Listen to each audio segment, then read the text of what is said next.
বাজার থেকে নিম আর হলুদ সাবান না কিনে বাড়িতেই বানিয়ে ফেলুন না নিম আর হলুদ সাবান। বাড়িতে খুব সহজেই কিন্তু এটা বানানো যায়। কিভাবে বানাচ্ছি একটু দেখে নিন। নিম আর হলুদ হলেই হবে। এগুলোকে পরিষ্কার করে ধুয়ে রেখে দিয়েছিলাম। আর সোপ বেজ একটা প্রয়োজন। সোপ বেজ তো অনলাইনে পেয়েই যাবেন। আর যদি না পান তাহলে বাড়িতে যে সোপটা আপনারা ব্যবহার করেন সেটাকেই এরকম টুকরো টুকরো করে কেটে নেবেন, নাহলে গ্রেট করে নিতে পারেন। নিম আর হলুদটাকে গ্রাইন্ডারে পেস্ট করে নিচ্ছি। আপনারা চাইলে শিলনোড়াতেও পেস্ট করে নিতে পারেন। এটা সোপ বেসটাকে মেল্ট করার জন্য আপনারা এইভাবে ডবল বয়েলিং পদ্ধতিতে মেল্ট করবেন। ডাইরেক্ট মেল্ট করতে কিন্তু যাবেন না, তাহলে এর গুণাগুণ চলে যাবে।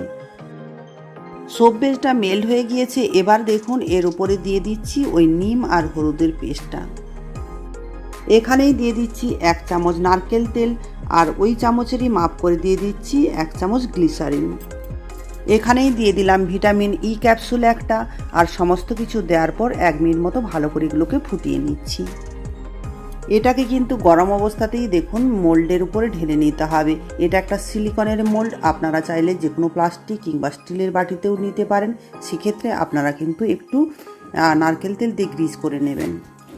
এটা 1 ঘন্টার মধ্যেই কিন্তু সেট হয়ে যাবে, কিন্তু 1 ঘন্টা পরে আপনারা এটাকে বের করবেন না। আপনারা 3-4 ঘন্টা পরে বের করে নেবেন। দেখবেন খুব সুন্দরভাবে বেরিয়ে আসছে। একদম কিন্তু রেডি। সাবানটা তৈরি হয়ে গিয়েছে। এবার কিন্তু আপনারা যখন ইচ্ছা এটা ব্যবহার করতে পারেন। আর বাজার থেকে কিন্তু নিম আর হলুদ সাবান কেনার কোনো প্রয়োজন নেই।